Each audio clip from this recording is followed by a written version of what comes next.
अजीज़ दोस्तों नमस्कार। अजीज़ दोस्तों, पाकिस्तान के हवाले से कुछ चीज़ें आपके सामने रखने से पहले आपके सामने एक खबर रखूँगा कि अबू धाबी ने जेनेटिक टेस्टिंग शादी के लिए 1 अक्टूबर से लाजमी करार दे दिया। यानी अब शादी करने से पहले आपको जेनेटिक टेस्टिंग मस्ट करानी है 1 अक्टूबर के बाद। और मुख्तलिफ अबू धाबी के इलाकों में जेनेटिक टेस्टिंग के सेंटर भी खोल दिए गए हैं। अजीज़ दोस्तों, this is a wonderful thing. ये जो हमारे यहाँ कज़न मैरिजेस होती हैं ना, जिसकी वजह से स्पेशली एबल्ड बच्चे पैदा होते हैं, तो वो मसला फिर ये क्या, इससे बेहतर है कि शादी से पहले जेनेटिक टेस्टिंग करा ली जाए। मुझे बड़ा अच्छा लगता है जब सऊदी अरब, अबू धाबी, दुबई वगैरह मॉडर्न टेक्नोलॉजीज़, मॉडर्न सिस्टम्स को लागू भी कर रहे हैं और इम्पोज भी कर रहे हैं। कहीं कोई इस्लामिक अड़चन बीच में नहीं लाते कि शरिया में ये मना है और वो मना है। पाकिस्तान, इंडिया, बांग्लादेश के मौलवी हैं ना, वो हर चीज़ में शरिया को बीच में ज़रूर लाते हैं। अजीज़ दोस्तों, United Nations human rights council का सेशन चल रहा है और मैं मंगल को जा रहा हूँ जिनीवा, और मंगल की सुबह जाऊँगा। तो वहाँ पे काफ़ी एक्टिविटीज़ हैं, काफ़ी कॉन्फ्रेंसेस भी हैं, स्पीचेस भी करनी है, सब कुछ है। तो मैं यूनाइटेड नेशंस के 57 सेशन है जो ह्यूमन राइट्स काउंसिल का, उसके इजलास में जाऊँगा, जहाँ पे बलूचिस्तान के सेमीदीन बलोच ने एक 1.5 मिनट की स्पीच की है। International foundation for the protection of human right defender by video.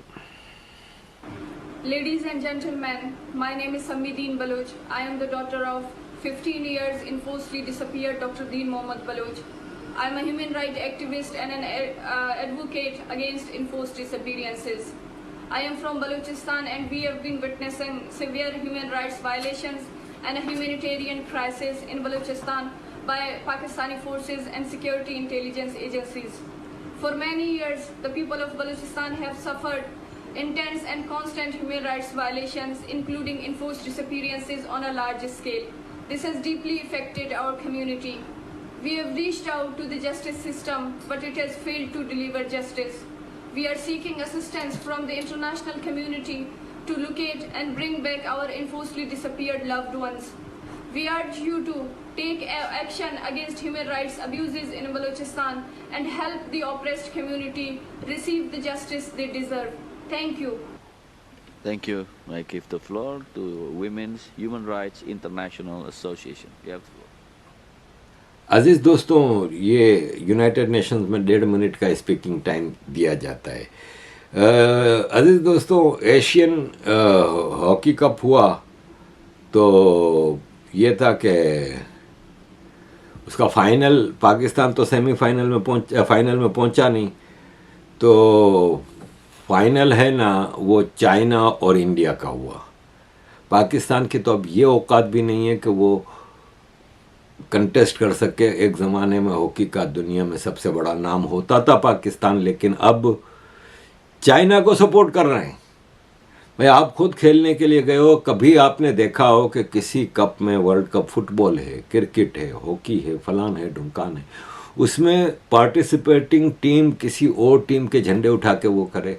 तो ये बदकिस्मती है। पाकिस्तानियों को चाइना के जूते चाटने की इनको आदत है। चाइना के जूते चाटना इनकी मजबूरी है और इसीलिए ज़ाहिर है चाइना की भीख पे तो ये चलते हैं। और मामूली मिसाल ये देख लें, ये एम्बेसी ऑफ चाइना, पाकिस्तान में जो चाइना की एम्बेसी है, उसमें एक प्रोग्राम में प्रेसिडेंट ऑफ पाकिस्तान भी गया है, प्राइम मिनिस्टर भी गया है। कभी आपने सोचा है कि अमेरिका की एम्बेसी है, दुनिया की कोई भी एम्बेसी है दिल्ली में, उसके किसी एम्बेसी के प्रोग्राम में प्राइम मिनिस्टर और प्रेसिडेंट ऑफ इंडिया खुद चले जाएंगे? इंडिया तो इतना ह्यूज कंट्री है, कोई और कंट्री, छोटा सा भी कंट्री है, कभी ऐसा देखते हैं आप? ये हद है गिरने की। President of Pakistan is Pakistan first citizen. Pakistan, पूरे पाकिस्तान का हेड ऑफ स्टेट है। हेड ऑफ गवर्नमेंट नहीं है। वो जाके खड़ा हो रहा है चाइनीज एम्बेसडर के साथ, उसका स्टेटस होता है एक। बहुत हुआ तो फॉरेन मिनिस्टर चला गया यार, बहुत हुआ तो। यहाँ तो प्राइम मिनिस्टर, प्रेसिडेंट, पूरा पाकिस्तान चाइना के आगे सर झुकाए खड़ा है। अजीज दोस्तों, ये पाकिस्तान है ना, ये पाकिस्तान डेवलप किया गया है ऐसा। देखें, ये जाकिर नायक है, इसने कहा कि मैं 1991 में पाकिस्तान गया था और मेरा मेन मकसद था मेरी मोहब्बत डॉक्टर इसरार अहमद के लिए। अब ये डॉक्टर इसरार अहमद है ना, ये तंजीम इस्लामी नामी एक ऑर्गेनाइजेशन चलाता था, हद से ज़्यादा वेल नोन, एजुकेशन और पूरी दुनिया के रेफरेंसेस और इसकी स्टडी थी, लेकिन था एक्सट्रीमिस्ट मुस्लिम मुल्ला।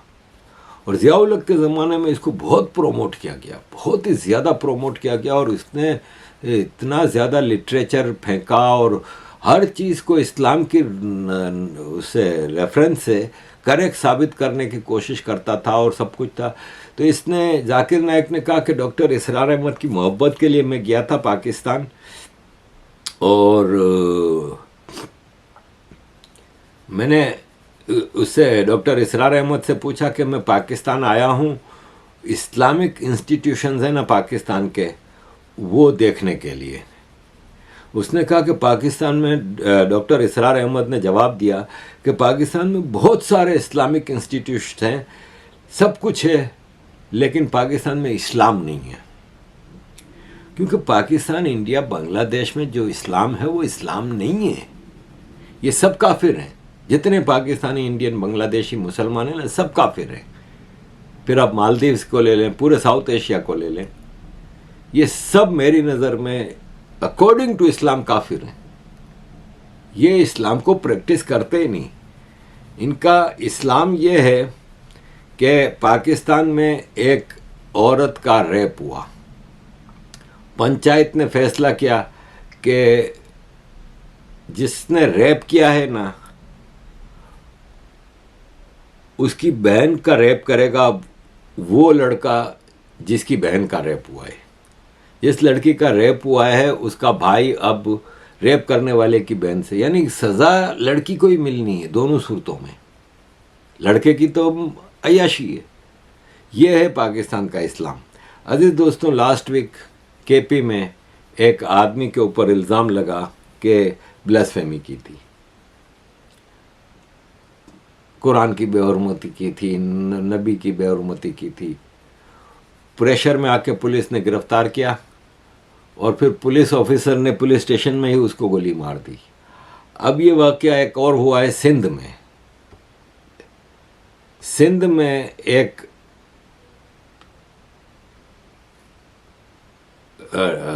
डॉक्टर शाहनवाज कुंभर, एक हिंदू, मीरपुर खास मिट्टी से, उमरकोट से, sorry, Umarkot is a very huge Hindu population area in Sindh. उसके ऊपर आरोप लगा कि इसने ब्लास्फेमी की है। पुलिस इसको गिरफ्तार करके ले गई और पुलिस स्टेशन में उसको मार दिया। ये विदिन ए वीक दूसरा वाकया हुआ है।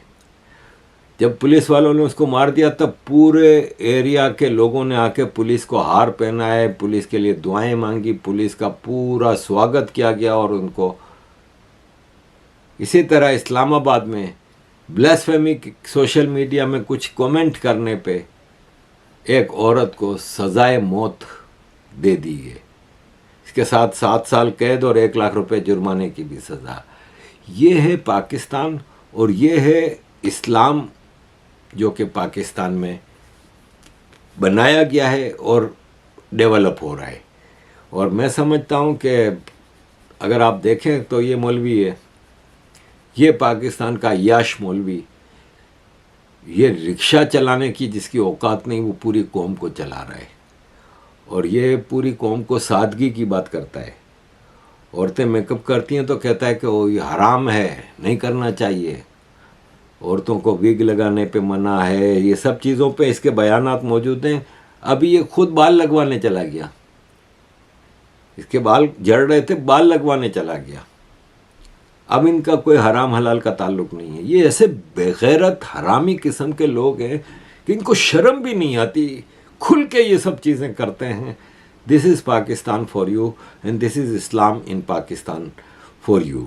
अजीज़ दोस्तों, भारत ने पाकिस्तान को इंडस वाटर ट्रीटी के हवाले से एक नोटिस भेजा है कि अब हम इंडस वाटर ट्रीटी का जो 1958 में या पता नहीं कब बना था उसको एक्सेप्ट नहीं करते, और अब पाकिस्तान बैठे हमारे साथ नए इंडस वाटर ट्रीटी साइन करने के लिए। इस पे अर्नब गोस्वामी जी ने अभी रिपब्लिक टीवी पे एक प्रोग्राम किया था जिसमें मैं भी गया था, और मैंने कहा कि बात सही है, वो अब पुरानी हो गई, वो दुनिया और थी, आज दुनिया और है, अब ये चीज़ें चेंज होनी चाहिए। वो वक्त और था, ये वक्त और है, और पानी का मसला बहुत सीरियस है। और मैंने कहा बात जहाँ तक ट्रीटी की है तो पाकिस्तान यूनाइटेड नेशंस के कई ट्रीटीज़ हैं, कई कोवेनेंट्स हैं।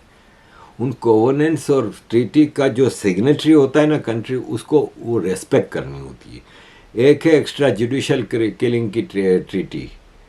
एक्स्ट्रा जुडिशल किलिंग की ट्रीटी में साफ है कि आप किसी को एक्स्ट्रा जुडिशली नहीं मार सकते, जबकि दुनिया में सबसे ज़्यादा एक्स्ट्रा जुडिशली पाकिस्तान में लोग मारे जाते हैं। पाकिस्तान बिल्कुल रेस्पेक्ट नहीं करता उस ट्रीटी की जिसका वो सिग्नेटरी है। टॉर्चर के ऊपर ट्रीटी मौजूद है, फ्रीडम ऑफ रिलीजन पे है, इवन जो बेसिक ट्रीटीज़ हैं, right to food, right to health care, right to education, वो तक पाकिस्तान अपनी पब्लिक को नहीं दे पा रहा। तब बेहतर है कि पाकिस्तान के साथ बैठ के इन ट्रीटीज़ के हवाले से बात की जाए, क्योंकि ये ट्रीटीज़ एक फेल्ड ट्रीटीज़ हैं, और मैं समझता हूँ कि अब फैसला हो जाना चाहिए कि इनके साथ क्या करना है।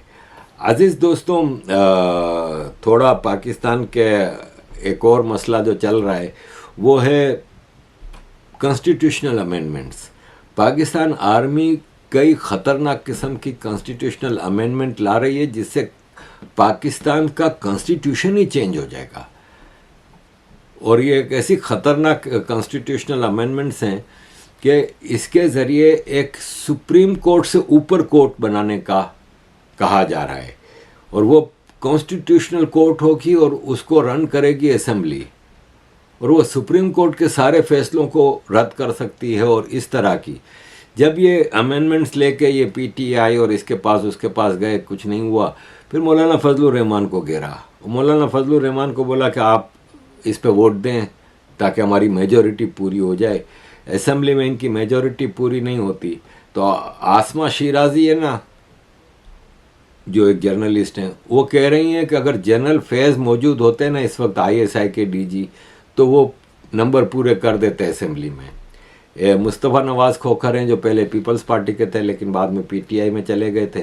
उन्होंने कहा कि मैं शपथ लेके कहता हूं कि मुझे कई एमएनएस हैं मेरे दोस्त, उन्होंने कहा कि हमें फ़ौज ने 3 हफ्ते से इस्लामाबाद में कैद करके रखा है कि आप यहाँ से जा नहीं सकते जब तक आप एग्री नहीं करो कि आप ये कॉन्स्टिट्यूशनल अमेंडमेंट का बिल जब आएगा पार्लियामेंट में तो उसको सपोर्ट करोगे।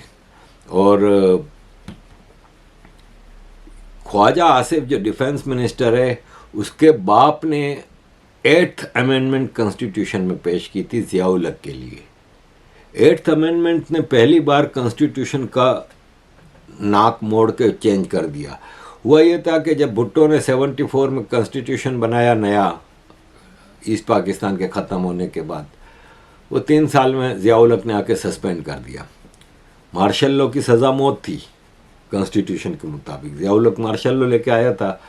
अब ज़िया-उल हक ने 1985 में पहली बार इलेक्शन करवाए ना, जब डेमोक्रेसी वापस लाने के लिए, तो उस इलेक्शन में इसने कहा कि सब इंडिपेंडेंट कैंडिडेट खड़े हो सकते हैं, पार्टी बेस पे इलेक्शन नहीं होंगे, हर कैंडिडेट इंडिपेंडेंट होगा, कोई पॉलिटिकल पार्टीज पे तो बैन ही था तकरीबन।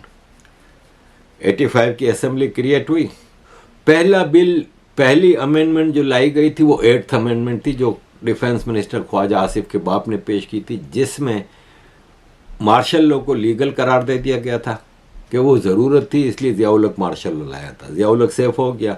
अब ज़िया-उल हक को उस पार्लियामेंट को पावर नहीं देनी थी, तो कॉन्स्टिट्यूशन में जितने पावर्स थे प्राइम मिनिस्टर के वो प्रेसिडेंट को दे दिए, और ज़ियाउल हक वाज प्रेसिडेंट। उसने रेफरेंडम करा के 99% से जीत गया था, 99% वोट मिले थे ज़ियाउल हक को। ये पाकिस्तान है, मैं आपको करेक्ट हिस्ट्री आपके सामने रख रहा हूँ। तो प्रेसिडेंट को पावर दे दिए, सारे पावर चले गए ज़ियाउल हक। फिर इसके बाद इसने पार्लियामेंट में ये सब कराने के बाद इसने कहा अब आप अपना प्राइम मिनिस्टर चूज करें। प्राइम मिनिस्टर सिंध से लाना था, क्योंकि सिंध के जुल्फ़िकार अली भुट्टो को फांसी दी थी। तो आर्मी का एक टट्टू है पीर पगारा, पीर पगारा को कहा कि आप लाओ, बताओ किसको। तो पीर पगारा का ये मुरीद था, उसको मोहम्मद खान जुनेजो को प्राइम मिनिस्टर बनाया गया।